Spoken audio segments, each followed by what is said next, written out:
Could Christian Horner emerge somewhere soon? Tears would be shed. Hamilton leaves Ferrari. That's not great going into the break. Hello and welcome to The Inside Track, the podcast that takes you behind the scenes of Formula One. I'm Rick Edwards, journalist, broadcaster, Formula One fan, backgammon enthusiast.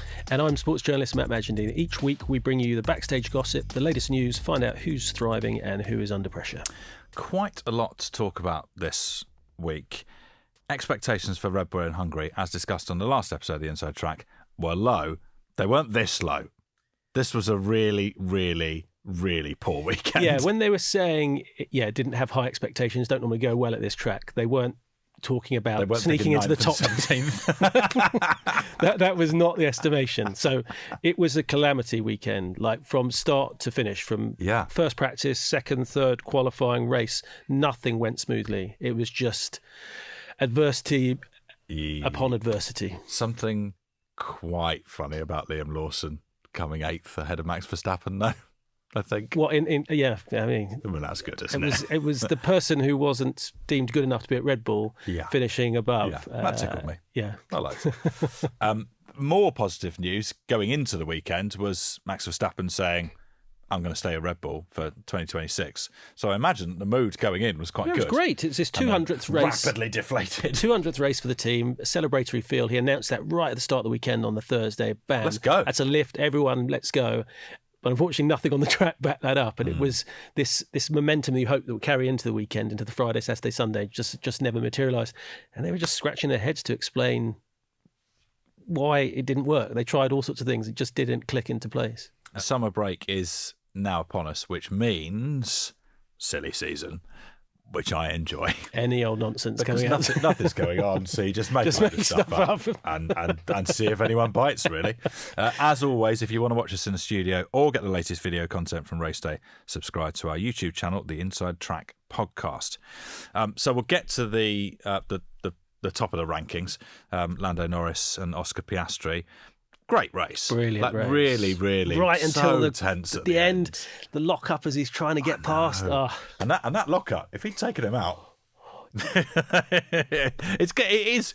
I know it has sort of happened, but it is. Did you see happen. George Russell talking in the bit afterwards when the 1, 2, 3 they're together? He goes, "Why didn't you just T-bone him?" Yeah, which I thought was great because Russell would have got the win. And to be fair, they both chuckled. Do me a favour. Yeah, but if you look at the replay, it is so close. I don't know what a whisker. But it's nice because it doesn't always happen that you have a race that builds like that. And we've had a couple now where it's like someone is chasing someone's I'm hoping we have it throughout the season. Yeah. But it looked like Russell and Leclerc might be in the mix as well at one point. It didn't quite play out that way, but brilliant race. Leclerc, we'll get on to Leclerc.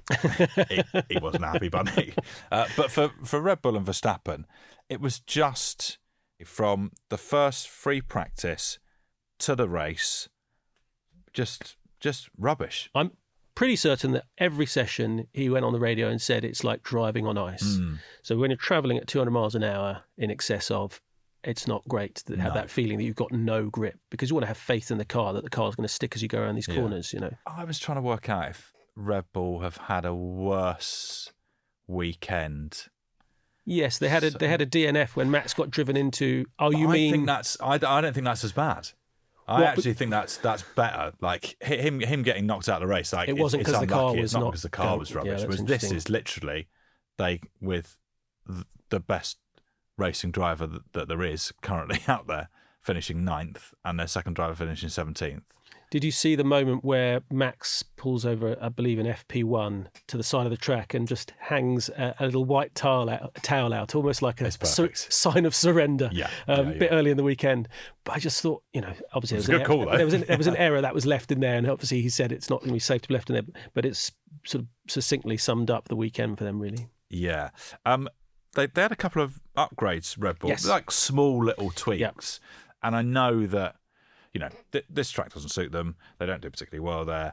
It's probably a bit early to say whether these tweaks will end up being any good. But here, they weren't. No, so I think that's the little tweak to the front wing, which I think might be Hungaroring specific, and some flap extensions to the sort of bodywork around the cooling.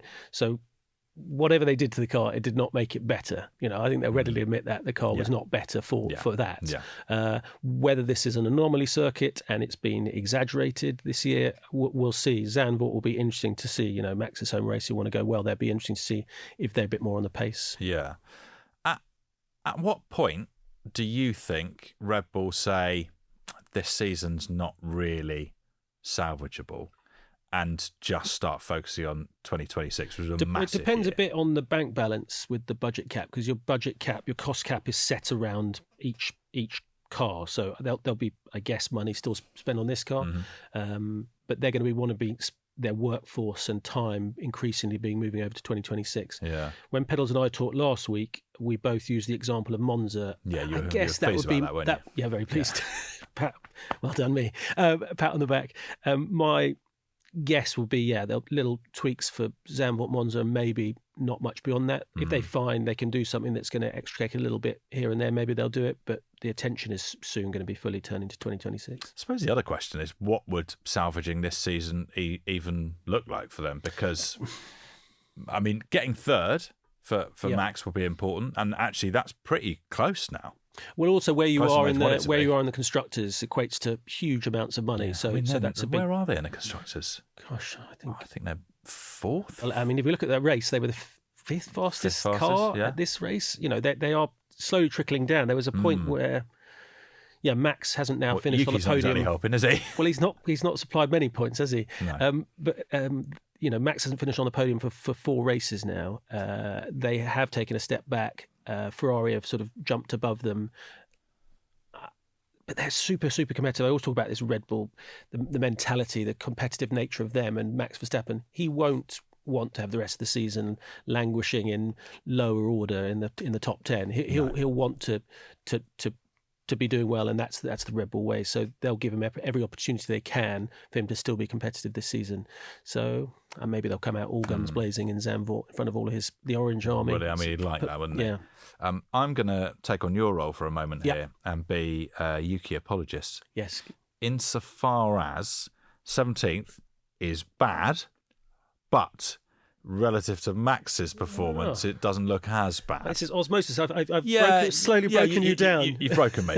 But you know what I mean? Like, if Max is only finishing 9th, then it's obviously, that you're having issues with the car. The car wasn't good for this circuit for all sorts of reasons. And so that performance doesn't look as bad. And he was quite close. His time gaps to Max were pretty close. But the problem is the grid is now so tight. I think the top 10 was the closest qualifying of it's so tight now. So ridiculous. So if you're just a tenth off your teammate, that's a big disparity. 2 tenths, night and day.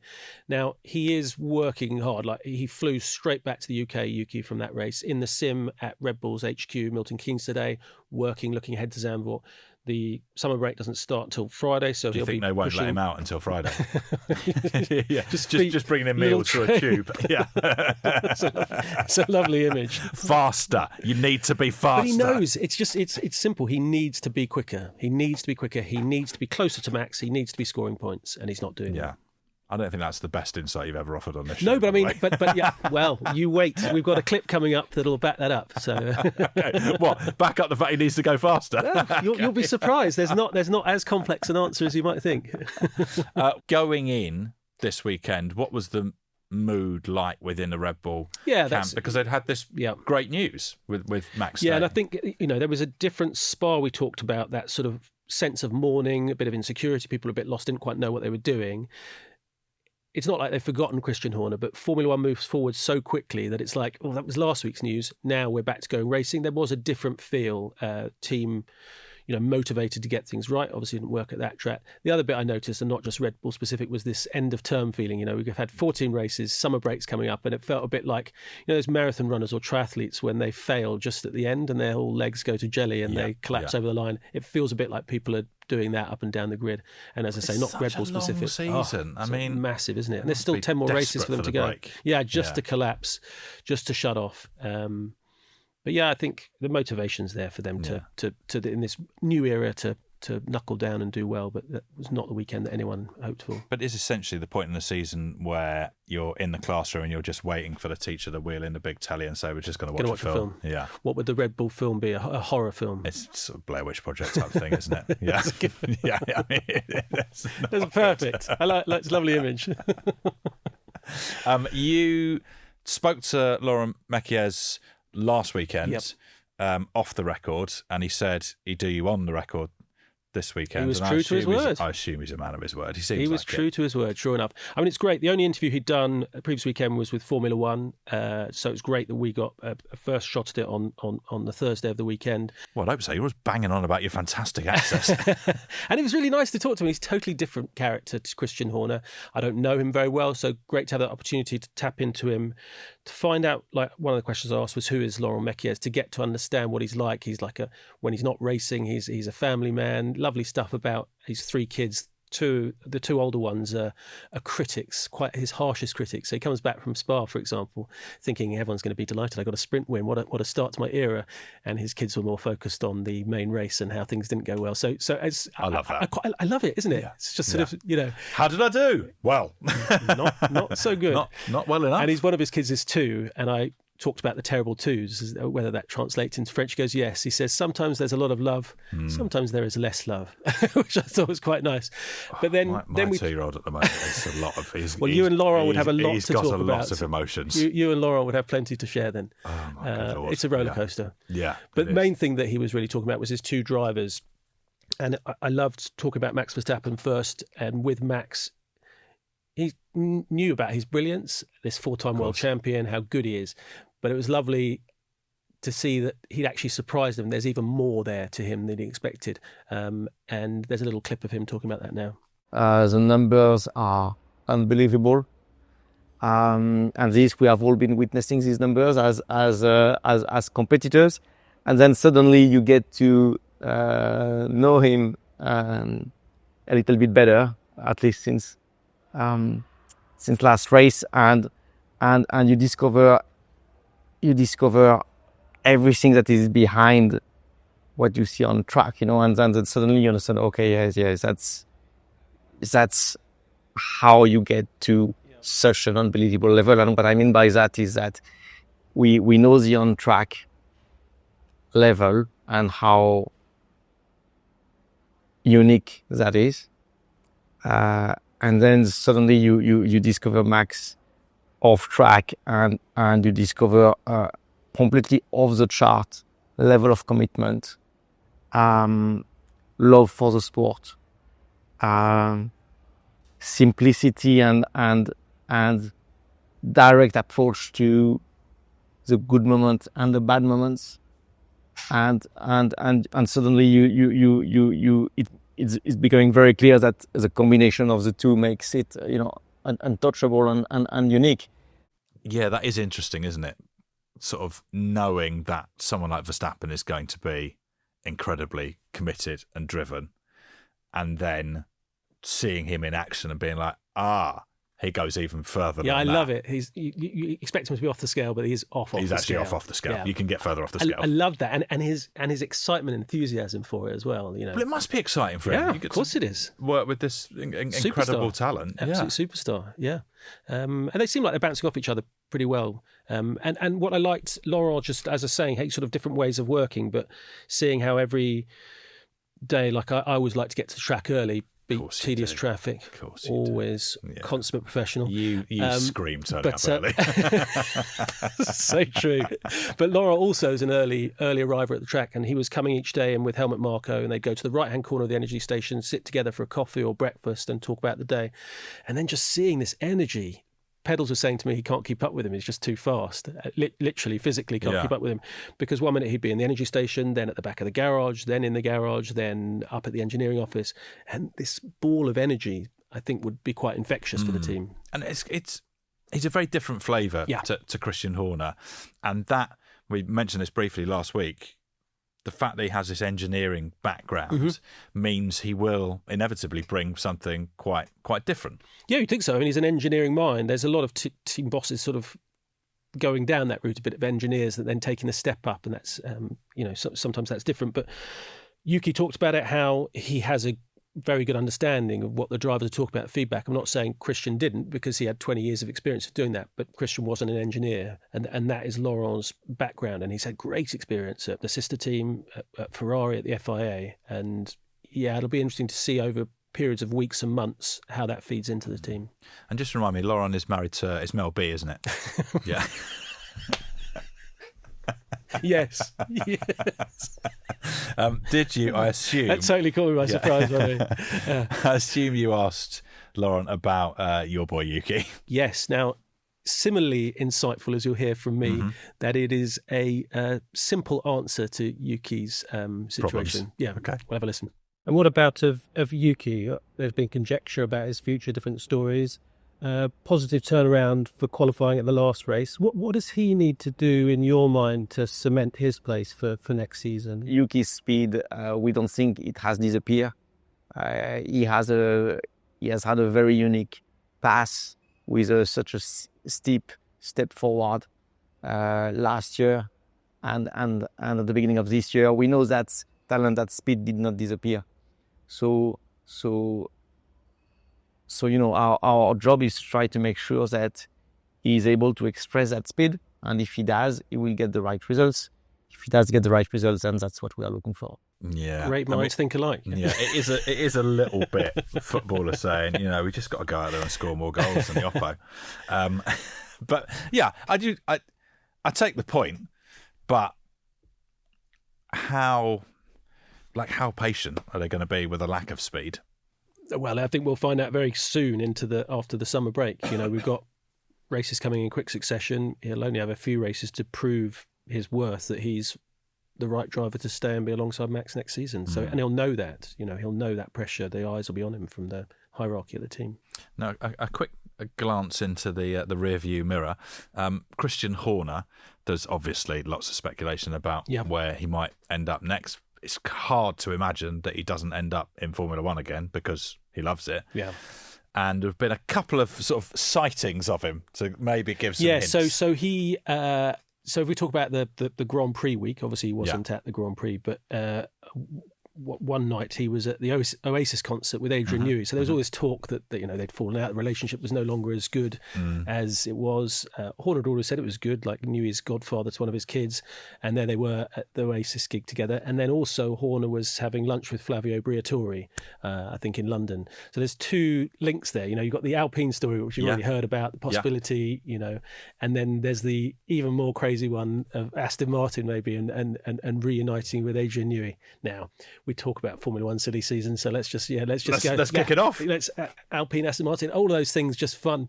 So when you see those things happen, then you add 2 and 2 together and make 400 and whatever else. I was when I saw the Adrian Newey thing, I have to say I was quite happy, just because I thought it was a bit sad if they'd fallen out. Yeah, literally that simple. I was like, they were mates, obviously worked together really well, and then there was kind of rumours about why Newey had left. They had fallen out. Maybe he hadn't liked sort of like the investigation stuff, and so them sort of the bromance. Yeah, like I think great. It's nice. That's nice. Yeah. That's nice. Whatever happens, that's bygones nice. Be bygones. And, I guess that Newey reached out to Horner, who's obviously gone through a pretty tough couple of weeks, and We've got a couple of sweet tickets here. Old mates, but it's a nice image of the two of them going to see Oasis. Which then is more likely, in your view? Someone said to me, Alpine or the most Aston Martin? the crazier ones in Formula One end up being true, but I just can't see the Aston Martin one. I mean, Lawrence Stroll is the head honcho there. He's not going to. I think he might be selling a small stake, but he's not going to want to give up control. And I think Horner's next step is to sort of a buy into a team, and Alpine seems a more likely one perhaps there. So bad news for one of his drivers if he stepped aside, I think. Although he did all right at the weekend. Yeah, no, true. Actually, maybe that's slightly unfair. So there's quite a few elements to discuss in the race outside of Red Bull. First of all, Piastri, Norris. This rivalry is great. I'm warming now to the idea that McLaren can just let them race, even if they collide, because as a few people have pointed out now, they're going to win the constructors, and fundamentally, they're like one of their drivers are going to win the title. So actually, why not? What's to lose? Well, it's quite expensive if those cars crash into each other. I know, and you're not like encouraging that, but equally. But there was a little warnings again. This is not how we go racing. You go on the radio, but that was close, man. That screech of tyres. That was. Imagine if both of those had taken each other out, because that was so close. But people love it. People George want to see Russell wheel his to lips in the background. Like, hello, unlikely, because that's how he drives. Tiny steering wheel. That's why he's not quite winning. Big George Russell. But it was great to see, and there was a fascination there. I mean, some people were saying that Piastri was hard done by in that race because you had him flying off down the road. You know, he was the quicker of the two drivers. Yeah. Had the two-stop strategy, which seemed on paper the quicker one, and then Lando went to a one-stop. And then Oscar was undone by it. I don't really see the complaint there, personally. I was absolutely fine with it. Some people were saying, strategy shouldn't win races, but Norris had planned to do a two-stop, and it's suddenly worked out that actually a one-stop would be more sensible. Or just in the situation that Lando found himself in after a terrible first lap, sort of the only thing he could do to try and get himself back into it was try something different. It was. And sometimes trying something different works out. I had no problem with it. And then I love the fact that, he's got like, a number of laps where he is a lot slower, and he's going to have Piastri He couldn't make up. a single mistake. He couldn't run wide. He couldn't lock up, and the tyres were wearing. And he did it. I thought he's he had some struggles earlier in the season, but wow, he's been impressive of late. I mean, and that was a bold drive to hold off a very, very quick driver. Yeah, and I think the title race needed it. Yeah, he needed it. And now it's so nicely poised. It's perfect going into the summer. There's a single digits points between them. Lovely. If Oscar had extended it, it's like less good, but then it's just what you want. Yeah. And both know it's going to be, taking turns between them. It's going to be. I'm really looking forward to it, because you want a championship battle. You don't want one person running away with it. The fact they're in the same team, that's okay. Yeah. But you've just got two guys who are. I mean, if you're designing your season, you'd rather it was. But you want a rivalry that's going to last the season, and it feels like this is going to. Yeah. And then lots of other kind of little subplots. George Russell. Mercedes have had a pretty torrid time for up and down, isn't it? I mean, since Canada, really. And then kind of out of nowhere. Yeah, you looked at practice and you thought we wouldn't have expected him to be third, but he did very well, very well. I mean, he's what you'd have to say for George is all season he's pretty much done really well. Over-delivered, with what over-delivered. I think he did again because it didn't look possible. I mean, thanks to the Ferrari of calamity, he was able to get past Leclerc. And Charles Leclerc. He was looked like he was going to win the race, didn't he? Looked like he was. I know he got really cross, and then sort of took it back. But I can understand why he was cross, because it's just frustrating. And then he was saying it's the chassis, problem with the chassis, and I think Charles Leclerc on one lap is he's great, absolutely electric. Yeah, like he squeezes everything out, but then. I guess ultimately, I mean, partly maybe it's him, but partly it does feel like he's just sort of let down by a car over a race, and he just can't.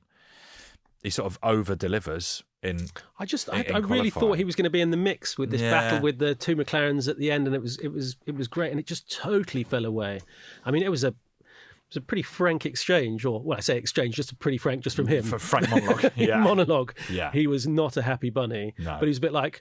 Oh, yeah, sorry, it wasn't quite what I thought it was. But we'll find out the reality in time. There was different suggestions going around, but that was not a good end to what had been a sensational Saturday. I did not see that qualifying lap coming out. It looked like McLaren was streets ahead, and he pulled out an absolute humdinger. It's just another, and we have had a few of these actually in qualifying where someone just drives a perfect qualifying lap. The McLaren drivers were both saying how they were undoing by the change of wind direction, the way their car was and set up. That was sort of negated that, but it doesn't, their pace, but it doesn't account for what Leclerc pulled off, because it was an absolute cracker of a lap.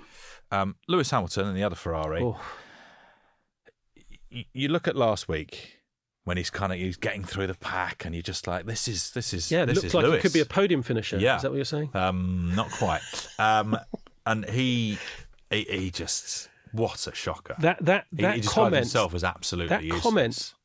I mean, he went from interview to interview of just more bleak. Yeah. He said it's absolutely useless, and then he was asked, "What's the solution?" And he said to find another driver, Ferrari to find another driver. Now, everyone sort of rode back on that. Stefano Domenicali, the overall boss of Formula 1, saying Lewis is here to stay. Fred Vasseur said the same thing, and I think that is the case. He does wear his heart on his sleeve, but that is one of the lowest of the lows I've ever seen him. He can also, you have seen it before, I think, where he can sort of spiral a little bit, and he does seem to be spiraling. Well, and I think the break is coming at a good time. Yeah, he said it would be an emotional time and there would be tears would be shed. I mean, that's not great going into the break. No, but at least you've got a break. Yeah, at least so, you don't have to race again next weekend. He needs the reset, but the car's good. The car is deep. That's the the problem, second best isn't it? car, and he's not able to do what his teammate can do at the moment. No. Yeah, I mean, it's a head-scratching summer for him. My, I think, favourite two drives are probably Alonso and Bortoletto. The week of his 44th birthday, Alonso doing that. Come and on. I loved it, the old boy, and he was like a Sunday driver. He backed everyone up. So suited his purposes. He was no doing one lap could get times past that him. I would have been disappointed with. And I love that behind him was Bortoletto, and he's the manager of Bortoletto. It's a lovely storyline. Isn't it? You say Hamilton, or maybe I'm too old for this or whatever. Alonso at 44, that was an impressive drive, and he managed that race exceptionally well to get into that place. Use the old nous. Yeah, he's a wily old fox, isn't he? And Bortoletto's stock is rising. We've talked about him already, but he's getting massively. He's getting points finishes. 6th, is that the highest he's ever finished? I think it is. Yeah. And I think you're getting advised by Fernando Alonso. There's not It's helpful. Yeah. So going into the break, then, how's this season shaping up? I think it's really good. It's slightly disappointing that Verstappen isn't in the in the hunt for the driver's title, because that it sort of looked like it was going to be him against those two, a three-way, and that would be amazing. And that's obviously not the case. But that's probably my only. I came away from the Hungaroring, left there buzzing that there is this title battle, really exciting, good title battle, quick drivers, fair drivers at a team, they're letting them race, it's all the ingredients. It would be lovely if Max was in there, and maybe he'll come back in there. Charles Leclerc has hinted he might be in the mix, maybe Mercedes will climb up with George, but it's we can get greedy in what we wish for sometimes. But the fact we've got two people actually racing for the title rather than one running away with it is great. So the only last bit of fallout to clear up from Hungary is the predictions. Oh yeah. So 1 point for each driver on the podium we correctly call. 6 points on offer if we absolutely nail the 1, 2, 3. It was there for us. It was absolutely there for us. Not for me. Not for not for you.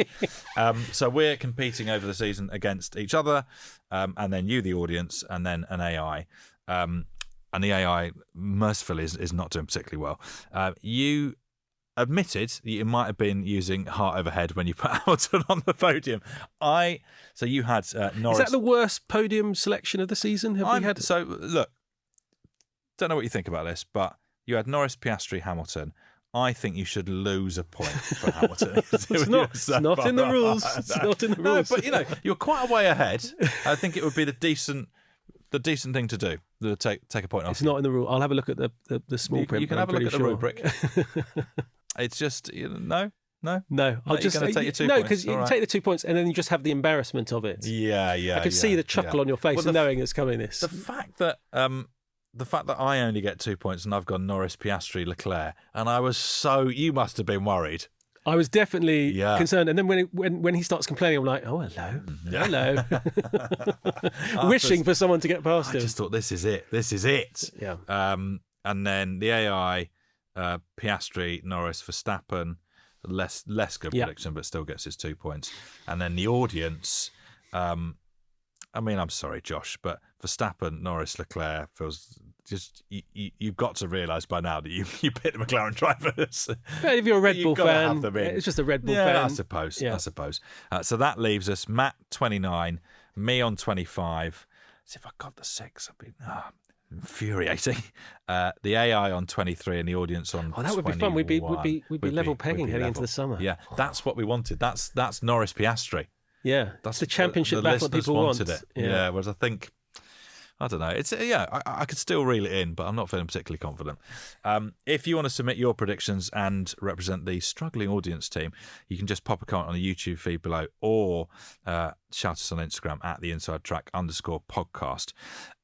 We aren't going to do predictions now just because it feels like it's so far off. So we're going to do them on Instagram in the week before Zandvoort, I think is the plan. So you've got a bit of time to think about what we want to do, and also know it's basically thinking what order our top two are, and who's going to be just third. I guess it's Norris, Piastri, and pick a third, someone else.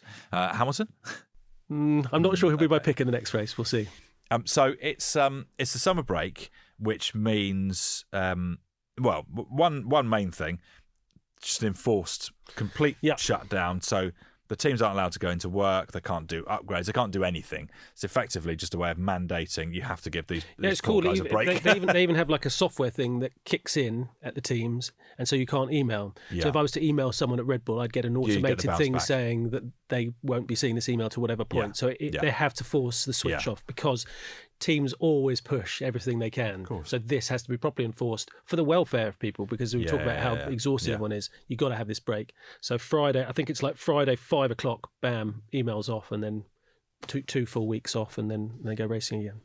And then the sort of direct corollary of that is no sporting action, no factual information to go off. So you get into silly season where the gossip mongers just have the time of their lives, and I think it's great. You've got to take a lot of it with a pinch of salt, because people have got things they've got to know. Yeah. I mean, the one thing you don't have, Verstappen's, that would have gone into overdrive. I know. He is announced he's staying put. Mercedes looking set with Russell and Antonelli, you would think. And then, I mean, there's still some other options. You don't know what will happen in the second seat at Red Bull. Cadillac's quite interesting. There's some interesting names being talked about there. Valtteri Bottas, Mick Schumacher, even Checo Perez. There's a few others. So there are still options there. And but do rise smile as you see some of these stories come out. Yeah. So this is the one, I think we should both try and plant a story. Yep.